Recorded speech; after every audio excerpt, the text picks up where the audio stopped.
Welcome back to Trail and Ultra Running Training. My name is Will Frantz. I'm a running coach and a strength coach, and I've helped runners improve their performance on distances from 5Ks to 200 miles.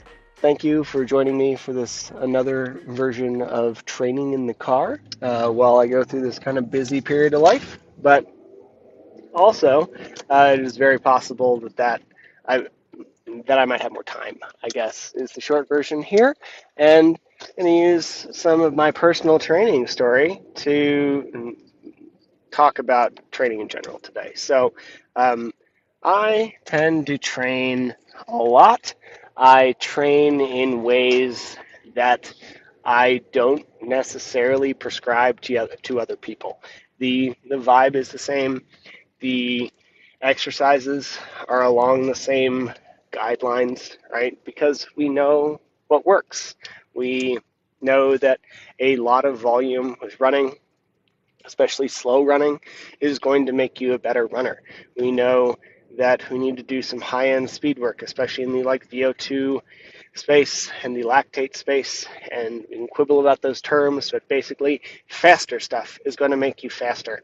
And and then we should be lifting in various ways that seem to help our not just our running, but also our general life, right? So squats, deadlifts, overhead presses, all this stuff. And it's not that I don't do any of that.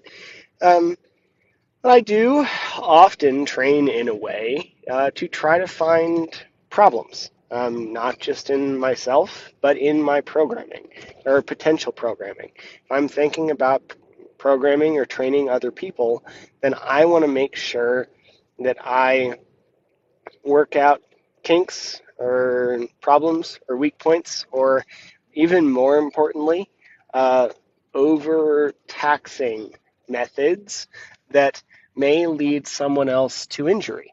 Because in my end, my running goals, as much as I enjoy the sport and don't have problems, etc., I'm not I'm not signed up for Western States. I'm not signed up for anything big. I'm not racing big marathons like New York or Chicago or Boston.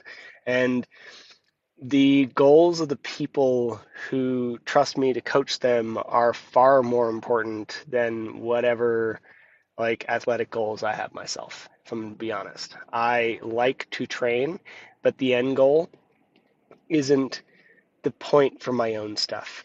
So I will often regularly, I don't know if it's more than often, train in a way to see what problems I can create so that I don't create them for other people.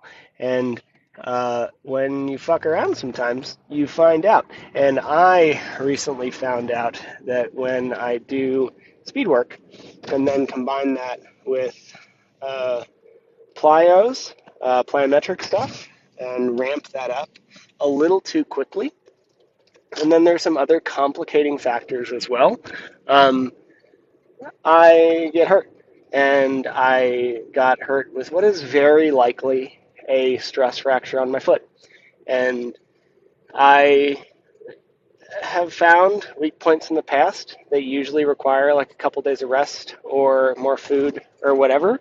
This is the first one in a while where I'm going to be sidelined from some activities that I really enjoy doing, and I'm going to be sidelined from those activities for weeks. And it's a bummer. Um, I've already gone through a couple days of processing this, but it I, I'm not stoked, right? Like my um, training and everything is a big way that I manage my mental health. I have built a lot of my social life around movement and exercise, and to lose chunks of that um, due to, poor programming, I'm going to be honest, is unpleasant to me. But to do that to somebody else would have been worse. So I'm glad that I play with these things and find out weak points and learn things about um, how to coach better. But it does mean that I'm probably going to be out running for anywhere from 4 to 8 weeks. Same with some of the preferred ways that I like to do strength training, and I'm going to be stuck on a bike. I did talk to a doctor friend of mine, and he gave me some recommendations and advice that I'm going to follow, but I caught it early is the really nice thing here, and I'm just going to make sure that I am somewhat overly responsible for the next 4 to 8 weeks because this I don't want this to spiral out of control, and I also have no interest in. I don't want it to become worse, if for no other reason than it's important to me. But not being able to move and do these movements well, is a big effect on how I can work with other people, right? So um, that is the news on my training front. I am trying to embrace the bike. Uh, I've spent quite a bit of time on the stationary bike in the past few days, trying to remember how to do that. It's been a while since I spent even the minimal time I have on the stationary bike or a bike in general, and that is going to be the cardio form for a little while. So, I am switching there. I'm going to switch strength training to a lot more machine stuff because it will keep pressure off the foot. And then when I return to run, I'm going to follow a safe return to run progression to make sure that I don't injure myself in the effort to come back. So that's where I am, that's what training is. And all of this can be taken as a lesson where, one, your body can only take too much stuff, right? So if you are all stress is stress, and if you're not sleeping enough and you're not eating enough, and then we put on all this training stress as well, and you don't have good methods for regeneration or restoration or whatever that are other parts of your life, like we have to realize that as much as training makes us feel better, as much as running makes us feel better, it is still a stress. The reason it often makes us feel better is because there's a push of adrenaline, there's a push of noradrenaline, there's a push of cortisol, all these things that are pretty feel-good chemicals. But they're still actually stress chemicals on the body, and we do eventually need to come down so that we can let our body adapt to all the training that we're doing. So I don't care what that looks like. It also doesn't need to be, yours doesn't need to look like mine, but we do need to have some kind of rest and relaxation thing. We need to be able to swing from this sympathetic drive of all this work and effort and movement and taking care of our family back to parasympathetic, where we can actually recover.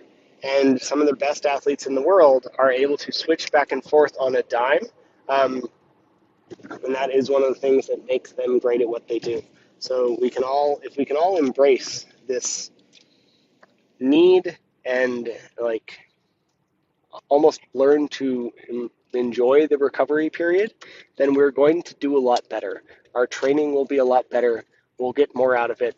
We'll get a better adaptation, and we'll be at much lower risk for injury. Other things we can take from this are some things probably just we shouldn't scale into them too fast. Um, the big deficit here was not the running. It was not any one thing. It was a lot of little things. And then a bad shoe choice on one day, right? So first, if we scale stuff up too fast, even if it wouldn't be a thing in its own, again, if we take it in context of the rest of our life, then it might be the extra stress that's the problem. So a lot of the time, I'll have someone come into the gym or whatever, and movements that we do in the gym and the work that we do might not be that big of a deal, but when taken in context of their greater life, it was too much, and we need to scale back. Typically, this just leads to someone being sore, far more sore than either of us expected, but it can also lead to injury taken, obviously, as I'm hurt right now, right? So that is the thing that we can take. And then on the other side, shit, happens. Like I try not to beat myself up too much about this. As like one of the things that led to this is my choice to do plyos in my running shoes, which led to a just enough lack of stability that my foot shifted, and I think that's what led to the crack, like led to the break. And yes, again, it probably wouldn't have been that big of a deal if everything else didn't happen. It's a multifaceted problem, but you can't beat yourself up too much about these things. We can't like look back and what if forever. We have to be able to like step forward and just figure out what's next, right? Yeah, it sucks sometimes when you get injured and nobody wants to like have that experience. But after it's happened, you're not going to gain anything by beating yourself up about it or what we could do or looking back on all of the myriad of things that could have changed. I would have absolutely made a couple adjustments in retrospect so that I wouldn't be out for the next 1 to 2 months. But I also had a really good few months of training. I learned a lot. I made a ton of progress. I'm going to be able to maintain a lot of that by getting on the bike and making some intelligent choices going forward with strength work for the next couple weeks and all of that, right? Like it's not lost. I'm just pissed. But it's not like it was a waste of time, and it's not like I need to be that mean to myself about it.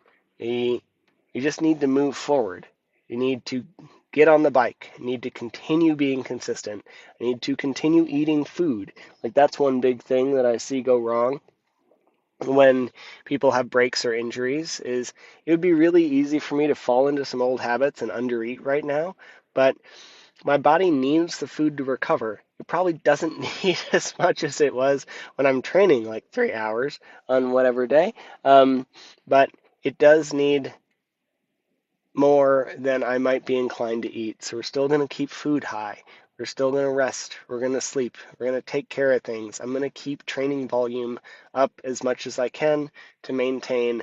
And then anything that's kind of lost, we'll get it back, right? Like it's not the end of the world.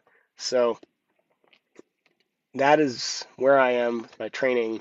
If you're following me on Instagram, that's what happened to my foot. But you can also take a lesson of this, of how to match training, understanding that all stress is stress, and that we all need to have some ability to step back and recover, and that you just even if these things happen, it's okay. We don't need to beat ourselves up about it. We just need to figure out what we need to do next and move forward into that. Hope this was helpful. I hope you have a great rest of your day and go have some fun on the trails. Put in an extra mile for me if it fits your training, and I'll be back soon with another one. Thank you again for listening to the Trail and Ultra Running Training Podcast. I can't tell you how much I appreciate it. Just a reminder, nothing you hear on this podcast is medical advice, and you should always speak with a medical professional before making changes to your training or your nutrition. If you enjoyed the podcast or found it helpful, please leave a rating or review. It tells the algorithm robots that people like it, and that means more people will hear it. Or even better, just share it with someone who you think would benefit.